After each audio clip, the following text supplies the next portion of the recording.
Hey, what is up? Welcome to this episode of the Entrepreneur to Entrepreneur podcast. As always, I'm your host, Brian Lofermento, and I'll tell you what, I'm for sure biased, but I genuinely think that one of the most important things to get right in business is marketing. And today's guest is an expert at all things digital marketing. He has such an extensive skill set and really an arsenal of skills that he's able to call on to solve real life business problems. So we're all in for a real treat today. Our guest's name is Jared Schweers. Let me tell you all about Jared. Jared is the owner and driving force behind Key Element Media, a premier web and digital marketing firm headquartered in Rockwall, Texas. With a specialization in web design, organic search, Google profile rankings, paid search, and apparel, the company boasts an impressive portfolio catering to businesses of all scales, ranging from national giants to hyper-local enterprises. Why? Because this stuff applies to all of our businesses. Key Element Media continues to grow year after year, serving more clients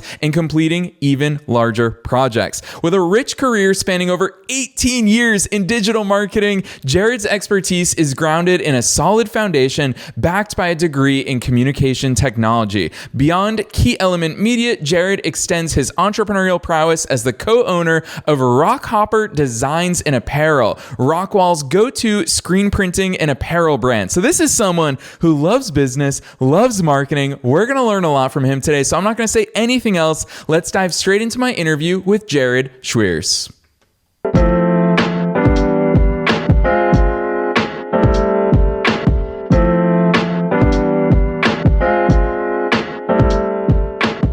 All right, Jared, I'm so excited that you're here with us today. Welcome to the show.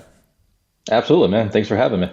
Heck yeah, super excited about this one. I talked to you up quite a bit in the intro, but I think you've got big shoes to fill, and I know you'll do it. So take us beyond the bio to kick things off. Who the heck is Jared? How'd you start doing all these cool things that you're into? Yeah, well, it probably goes back to like childhood. So my dad was a computer programmer. Like any kid, whenever dad's working, I want to be with him. So he, code and stuff at home. So I'd sit in his lap as a 3-year-old, watch him do his job. Didn't understand it, of course. But I just was always drawn to computers because my dad was, worked on one. So I was, always around them. So you fast forward to high school and we started, in taking some classes that involved Photoshop and other things. And Photoshop kind of sold me on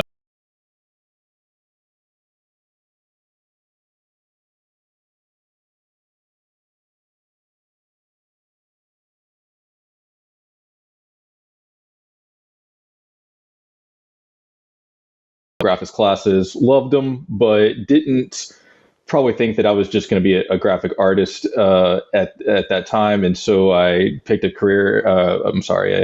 degree in communications, and that led me to all things websites, e-commerce. It did have other things in there, PR, general technology, like how Wi-Fi works and different things, and then communication law.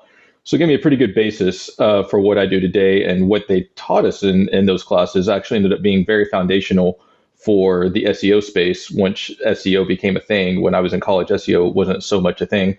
So that's kind of what led me there, the interest. And then that's how I kind of, followed that path down. And then post-college, really of a crazy story that I'll try not to get too long-winded on, but through a mutual friend, I connected with another business owner, and he was doing web and graphic design. He needed some help. So basically I started helping him. Maybe 2 years of that, ran the company for a couple of years, purchased the company after that. And, the friend that connected us, interestingly enough, like literally vanished after 2 weeks of connecting us. We still don't know what happened there, but she did get us together, and that kind of started me down the path of owning my own business and, growing that in different forms.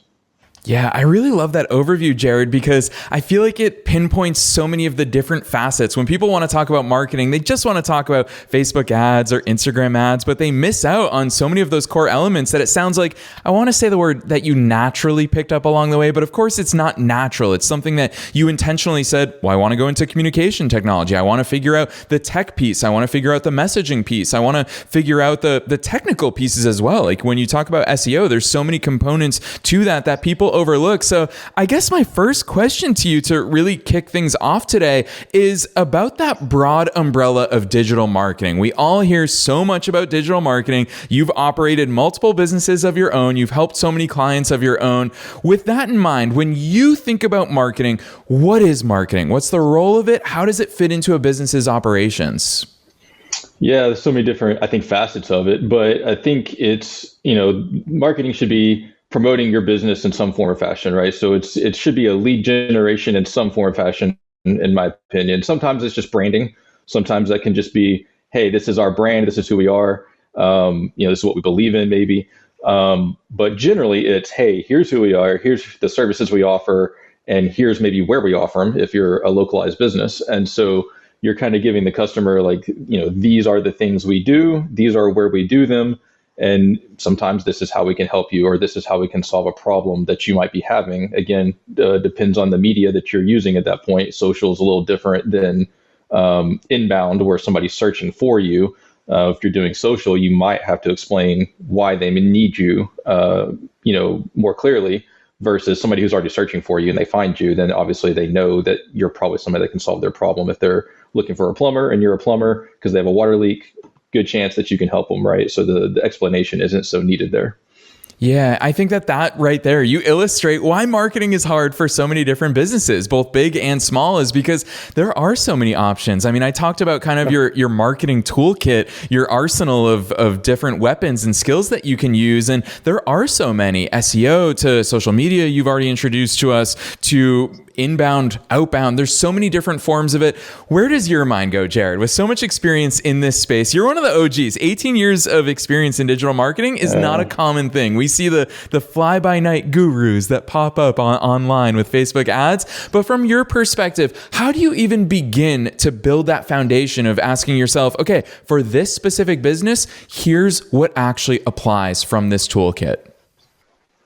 Yeah, well, for me, just naturally, I tend to lean towards inbound. So I grew up, back to college, I worked Radio Shacks through college and managed several different stores. And that was a commission-based job. So you worked on sales commission. So I learned to sell, honestly, in a retail format. And people would come in with problems. I would figure out how to solve them. I'd use the things in my store to sell to them to solve those problems. And so it kind of translates into what I do today. I have a skill set. People have problems. They need more leads. They don't have the right qualified leads. They're not getting enough traffic to their website. Their website's not functioning and converting for them. Like whatever those needs might be, I basically do the same thing I did back then. I go into my skill set and I say, okay, what do I have available to myself that I can do for these people to solve their problems? And that's how I operate. So for me personally, I prefer somebody contacting me that has a need already that I'm able to help them solve, because that's just naturally how I function. What is harder to do is go out and cast a broader net and say, hey, if you're one of these people, if you're a business owner that makes $10,000 a month and you feel like your leads or your website aren't converting like they should, we can help you. And those are more the people you see on social media. And for me personally, that's not my choice really in advertising or in getting clients. It does work for a lot of people, and for some industries that's absolutely the way they need to go, but that's just not me. So when it comes to myself, I prefer somebody contacting me, giving me their problems or their issues that they're facing, and if they don't have those, then I usually ask questions to try and get some, because everybody has something that they're struggling with or trying to improve upon. And then again, go into my skill set and say, okay, this is how we can help you. This is the path that I think can, provide solutions to those issues. Yeah, Jared, you brought up one big topic that I knew we'd talk about today, and here we are jumping straight into it, and that is, of course, websites. I feel like this is something that so many businesses get wrong, and obviously it's because a lot of them don't have the experience that you have, and so it's very easy to hop onto squarespace.com and just start a website and use some pre-made template. But with your experienced set of eyes, what are some of the biggest mistakes that you see in the world of business websites, whether it's big or small businesses? And then most importantly, show us the light, Jared. What are some of the essentials for a business's website? For sure. Yeah. I mean, what we often see with somebody who did their website themselves, or maybe they even went so far as to pay somebody, on the cheap, friend, relative, brothers, cousins, whatever, and they they built them like a $300 website, and it looks like a $300 website. And so, what we see a lot is it's very cookie cutter, or they went to like GoDaddy website builder and just paid for a plan, and it looks like the other plumber that's in the neighboring city next to them. They look the same. They're using the same template. So that's one thing that you see a lot. You just see a lot of the same thing. Second thing you see is like the lack of detail to kind of the key components of SEO. So like what I call the foundational SEO components. Google doesn't look at these as much as they used to. That's a fact. But like title tags, descriptions, and other things of that nature should still be there. And instead of your homepage having a title of, home, and then maybe the company name off to the side, it should really be like, I'm a plumber in Dallas, or I'm a plumber in Rockwall, and then your company name. So you see those technical aspects of a site that are really overlooked, which again, you wouldn't expect your average consumer to know, or average business owner to know those technical components. And so those are two things that we really see a lot of. And then the third thing would just be either not enough information or not the right types of information. And so they, put one sentence on there about their company, and they just kind of leave it at that, when most people would prefer a little bit more information about the company or about the services they provide. And so they lack the detail of content. They like the depth of content in their websites. And as far as, shedding the light on what is it, these days, I'd say that's going to vary from industry to industry. But if you're an average, like small business, I think you need to make your website. Simple is not a word to mean that it doesn't look, attractive or anything, but simple as in it's easy to navigate.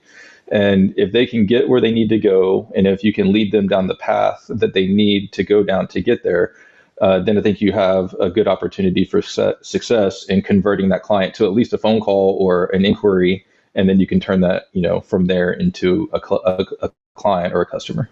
Yeah, I love the fact that even when we're just starting our conversation about a website, you've already layered in those important search engine optimization considerations, because that's our chance. If we really think of marketing at its most basic level, it's people who are looking for us, can they find us? And so when we start roping in Google profile rankings, which is something that you specialize in, I think it's so important for business owners to understand that this is something that we can do. It may not feel, I guess we live in an instant gratification world where I can launch a Facebook ad and start getting clicks 10 minutes from now, where SEO may take a bit longer. Ranking with my Google profile for my business may take a little bit longer. Talk to us about, I guess it's part mindset question, I would imagine, that you have with a lot of these business owners with regards to that instant gratification, but also talk about those longer term foundational elements and how they pay off. Because what it seems like to me as I research the way that you operate, Jared, is you set up a foundational structure that's going to serve them not just today, not just when they're paying you with regards to marketing services, but something that will pay off long term. Yeah, absolutely. So when we build a website, whether they are a customer that's signing up for monthly services in addition to the website, or whether it's just a website, I say I just build a good foundation. You're going to build a house. You might as well build it on a good foundation, right? So, we lay the foundation within that website of good content, good metadata, properly optimized images, alt tags on those images. You go down the list of all these little small details, but in total, they help build that foundation. And then when you're trying to do SEO, or you're trying to do paid ads or other forms of marketing, you're building your house on something that's stable and is going to last, rather than something that's just going to, be like a fad, or maybe you didn't even put all the details in there, and maybe it's not like a little, website builder. Maybe you built a regular website, but you didn't put all the details in, and your house is built on nothing that's going to stand. And so when you start building all those marketing components on top of it, it doesn't hold the weight, and then you might be getting traffic, but you're not getting any follow through, and so you just kind of wasted your time and effort. And so the components that we put in there for sure are going to be serving them when the site is built, and it's going to serve them long term, because Google's foundation on how it ranks things has of course changed over the years, but there's some things that have stayed constant, and there's some things that every site should have and have needed to have for years, tens of years. So it's not it's not something that, yeah, you're going to build and just a year later be like, oh no, this has to be completely scrapped and redone because everything is different now. It's something that you might change components of, but the foundation of it should really be strong and still be viable. Yeah, really well said. I actually love the fact that you're using that house analogy with us here today, because I think it illustrates a very clear picture of that foundational element. Because I'm going to humble brag for you in a second here, Jared, but when I think about your business, to me, it's not just what we see digitally. It's obviously in your customer experience. It's obviously in the way that you show up in your community through a place of service. So to humble brag, I didn't say it at the top of this episode, but you have won so many awards, whether it's through your local chamber of commerce. I love this. You won the title of Small Business Partner of the Year from your local chamber of commerce. And with those things in mind, obviously what customers see online is one thing, but talk to us about your approach to it, because Jared, just knowing your work as well as I have through my research, you show up out of service through all of that. Talk to us about that brand consistency, because a lot of business owners might think, oh, if I bring someone in from a marketing perspective, I'm going to lose my touch, my DNA, my soul throughout my messaging and throughout the way that my brand shows up in the world. Whereas for you, it really is that foundational element that follows through into all the rest. So talk to us about how you incorporate all this stuff across not just marketing, but the overall experience of a company. Yeah, for sure. I think, we try to take the individual, the business owner or the brand that they've created, and display that to the clients that they're trying to reach. And so if they've got core values as a company, if they've got things that they say that they stand for, some of them are veteran owned, so they're obviously very patriotic. We take those into account, and the voice that we use when we create content for them, or ads, or really anything that's out in the marketing space for them, it all has that in mind. And so we're trying to be consistent with who they are as a company and the values that they possess as a company. And there are a few, and I would say very few times, where maybe they just don't have a strong voice or brand yet. Maybe they don't understand what that even is. And so in those cases, we'd really have to coach them and ask some questions of like, well, what do you want your company to stand for? Like, what are some things that you value as a company? And we can help them kind of start those, thoughts. And then hopefully that, gets them down the road on determining what that is for their company. So it's almost like a little bit of business coaching in there sometimes. And that's fine. But a lot of people do have an idea of what they want their company to stand for. And again, we just go alongside that and use that same voice and use those same values as we produce content for their business. Yeah, I'm glad you called that out, that sometimes it must be a little bit of business coaching. Sometimes it must be a little bit of you being a psychiatrist for people when they're so nervous to put their business out there and express their messaging. What's that process like on your end? Because you're someone who loves getting in the dirt with your clients and really helping them uncover what makes their business unique so that you can present it to the world through these different marketing channels. What's that look like? Because part of me wants to ask you, obviously people don't know what they don't know. You have so many years of experience and you've seen inside of so many other businesses. How do you extract the good stuff out from the business owners that will end up becoming a foundational piece of their marketing? Yeah, so it's a lot of questions. It gives me like, what's your competitive advantage or what makes you different? And it's just the same thing people ask me sometimes, what makes you different from the other guy down the street that does a website? And so I'll give them my credentials, right? Like, well, first of all, I have a degree in it, and most web designers cannot say that. So it's very rare rare that you would run into somebody who builds websites and actually has a degree or went to school for it.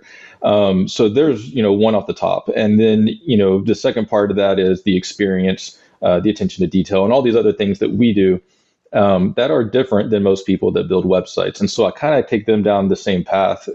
Some of the same questions they might ask me, I turn around and ask them because it still applies. It's like, if you're a plumber, well, what makes you different than the next plumber on the list? And, a lot of times that comes down to quality or the care that they take when they enter somebody's home or the background checks they do for their employees. Or you could go down a list of a lot of other things that some of these businesses do to set themselves apart and make themselves different. So it really does come down to us asking questions. And if I don't get answers that are,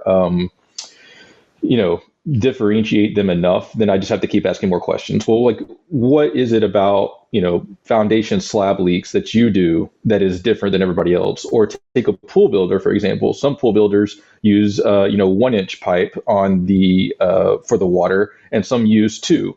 Well, in our world, you might get a hard freeze 2 times a year, and that will matter in our area because the guy using 2-inch pipe is less likely to have those pipes freeze versus the one that's using 1-inch, right? So you ask these detailed questions just to kind of get an idea of like what makes them different than their competitors, and that's what we help, or that's what helps us, create content and market them in a better and different way.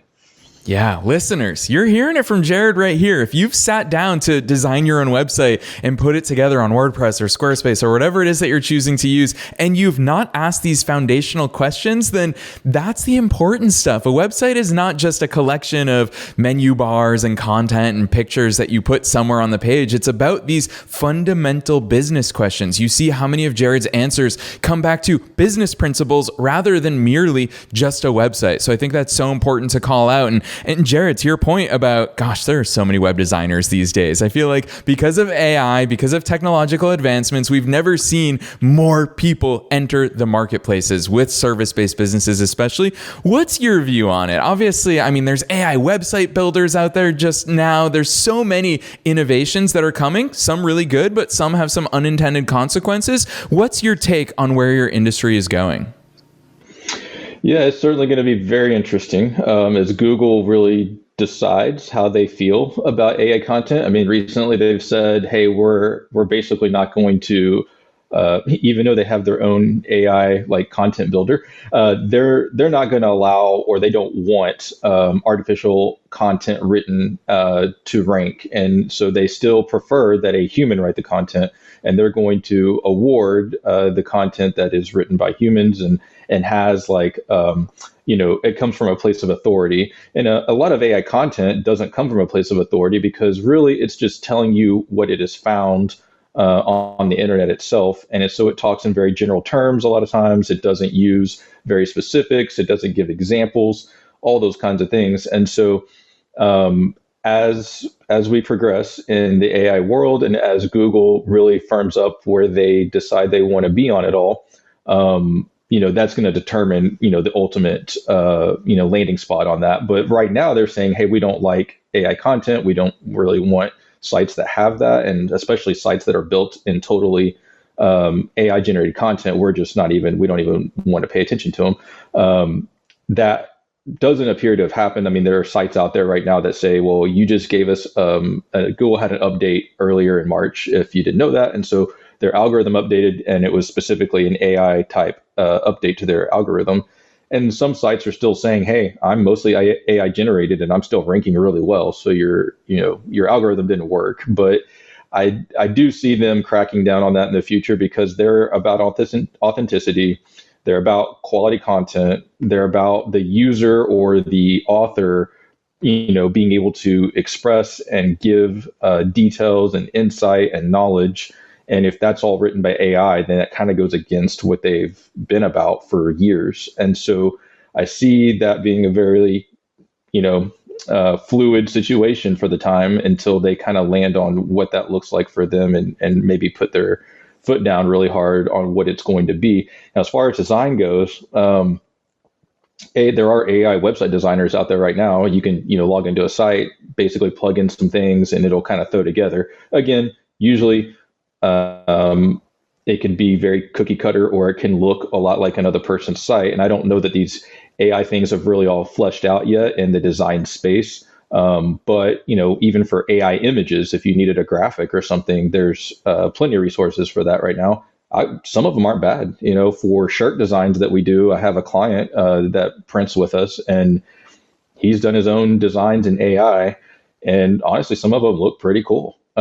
So that's going to be a continuing evolution of how much AI is used in the day-to-day business for some people. And that might, I expect it will vary greatly depending on the industry you're in and the things that you need to generate. But for those that are in the design space or like myself in the marketing space, I could see where, there's quite a bit of opportunity there to at least be more efficient in some ways. Content is a little different in that, but as far as like graphics and kind of like ideas and, social media images, for example, all that I could really see being used by AI in a pretty significant way. Yeah, I think that's a really important call out from you right there, which is obviously it's tempting for a lot of people to fire up ChatGPT and generate 100 different blog posts to publish on their website, but it reminds me of that quote: there's no shortcut to any place worth going, and it doesn't mean it's going to reward you in the long run. So really interesting to hear your perspective as someone who's been in the game as long as you have. Jared, I want to invite you to speak directly to listeners here, because I know a lot of them are not necessarily enterprise level entrepreneurs or CEOs, and they're probably thinking, well, Jared, you work with businesses of all different sizes. How the heck are us small guys supposed to compete when we talk about SEO, when we talk about creating authentic, personalized, individualized content? What's your take on the landscape there? Because hearing you talk about the future of AI in your industry, I actually view it as an opportunity to stand out. In a world where everyone else is going to create these things at scale, I'm going to create them at things that don't scale. Having these one-on-one conversations cannot be replicated by AI. So what's your take and your message for all of the smaller entrepreneurs out there, whether they're solopreneurs or they have small but growing teams? What's your take on their unique advantages and how they can compete in the marketplace? Yeah, well, I mean, my heart really is for small businesses, and that they are honestly harder to work with these days, mostly because there are some tools available to them that they kind of try and do on their own to save some money. And I don't fault anybody for trying to save some money. But, the reality is that it needs to be done well. And so I think my advice to them, and just as they move forward, is really like, you got to start somewhere, number one. So some people just sit and they do nothing and they think, well, I'm going to save up the money or I'm going to put the time in.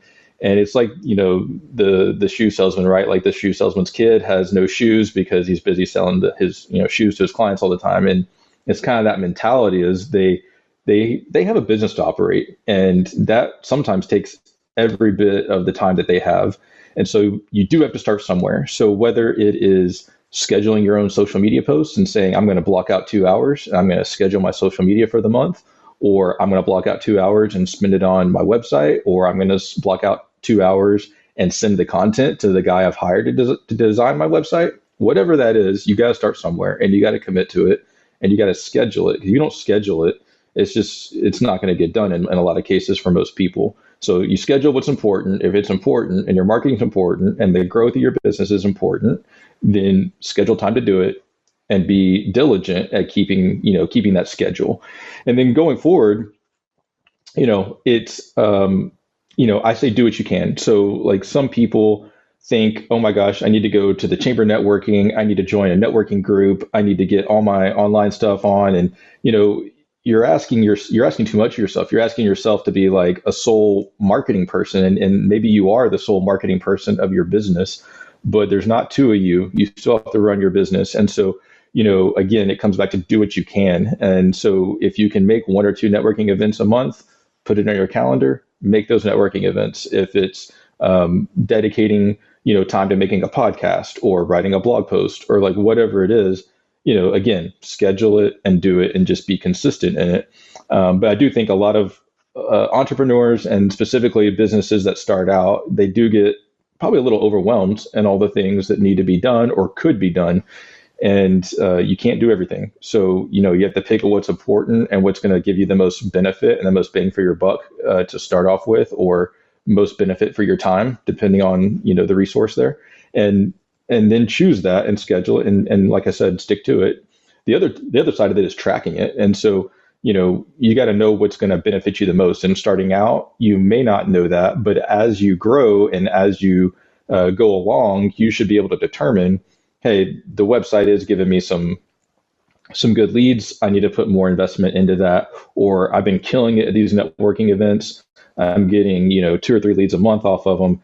I need to keep investing in that or invest more in that. And so, marketing in a lot of cases, almost every case, is about tracking the data. Like if you don't know where your leads are coming from or what's benefiting you and what's not benefiting you, then you're really just kind of spraying money out there and or time.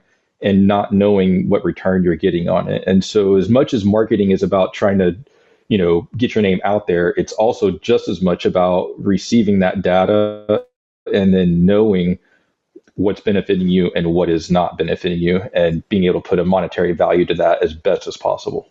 Yeah, really, really important insights for us. Jared, it makes me want to ask you this question, not as a subject matter expert, not as someone who's great at marketing, but as a fellow entrepreneur. I always remind listeners, you are one of us. You are a fellow entrepreneur, and you've got all the same responsibilities that we all have, everything that goes along with being the chief executive officer of your business. And so with that in mind, hearing you talk about these things, I know that you have clients that you need to service. You have invoices that you need to send out. Where does your mind go? Is it something that you carve out every week of time to think about your own marketing? And networking could be one of those activities. Is it weekly that you focus on this? Is it monthly? Is it daily that you sit down and you've got an hour carved out to say, what are we doing for marketing? What are we doing for growth? As someone who is so growth minded, I'd love to get some of those insights, entrepreneur to entrepreneur. I try to take my own advice. I don't know where I cut off there, but I try to take my own advice. So I schedule my own time. And so if it's, my month I'm looking at, I have a networking meeting twice a month.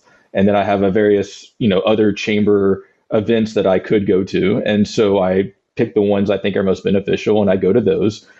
And if there's more time, then great. I can fit more of those in. But I do schedule my time and I try to look at that on a monthly basis. Like, here's what my month kind of looks like. Here's what I have time to do. Here's what I can commit to. Here's what I need to, pull back from so that I can do my own job. And then you get into invoicing and my own, ranking of my own website, or even updating my own portfolio, all those things. And it can get, very. Yes, Jared, I love those real life insights. Listeners, I'm going to call all of you out because Jared said something so important in that answer right there, which is he follows his own advice. How much do we talk about here on this show is that when you say you're going to do something, actually do it, follow through with it. And hearing Jared's advice as an entrepreneur, as one of us, as a fellow business owner, you hear how important it is for him to schedule these events, whether it's networking events or sitting down to actually plan out his marketing activities, how he's going to get his own website ranking. It's so important. So Jared, I so appreciate those insights. And I always love seeing where guests are going to take this final question because I have no idea. And that is, what's that one takeaway for listeners around the world who are busy running their own businesses, who aren't necessarily marketing experts? What's that one thing that you hope they walk away from today's session with and say, you know what? I need to think about that, or I need to take action on that? Well, yeah, I think it's believe in yourself first and foremost. I know as an entrepreneur, you can often second guess and think, gosh, am I doing this right? Am I even doing the right thing? Is this going to work? But I think that's first and foremost is have the confidence. And then secondly, on top of that, in more reference to things we talked about today, I think it's do something and do it in the best way you possibly can at the time. So if you can afford to start off your business and hire a web designer, absolutely go that route. If that's not something you can afford, do some research, do some homework, figure out a way to do it well as the best as you can yourself until you can move forward in that next step and maybe paying somebody, a professional, to do it. And so again, it goes back to that foundation is just think about your whole business that way, is lay a good foundation for your business so that when you grow and you start putting beams up in houses in a second level and a third level, like it holds the weight. And if you don't have a good foundation on any of this, it's not going to withstand, the challenges of business and the flow of business. Yeah, really powerful advice, not only from a marketing perspective here today, but Jared, I love the way that you think about business as a whole because it really is that to you. It is exactly that holistic approach to it so that the foundation is there and then you can build on the rest. I love those insights. I know that listeners will be keen. You are not your average web designer. You're not your average digital marketer. So Jared, I'm a big fan of the work that you're doing in your local area and beyond. I know that listeners will be keen to check it out as well. So drop those links on us. Where should listeners go from here? Yeah, so our main website is keyelementmedia.com, KEY, just like a key, elementmedia.com. And that is absolutely where you'd find most of our work, the services we provide, things we do in the community, what we stand for, all of that good stuff. And then, of course, we have social profiles that follow that same business name, Key Element Media, Instagram and Facebook. Yes, listeners, you already know the drill. We are making it as easy as possible for you to find Jared and his business online. So check the show notes. We're dropping a link to keyelementmedia.com down below wherever it is that you're tuning in. We're also dropping a link to his socials as well as a link to Jared's personal LinkedIn. So if you've got marketing questions, you want to kick off a conversation with him, don't be shy. This is someone who has a holistic approach to making sure that marketing actually works for your unique business. So check those show notes down below. And Jared, on behalf of myself and all the listeners worldwide, thanks so much for joining us on the show today. Absolutely. Thanks for having me. It was an honor to be here.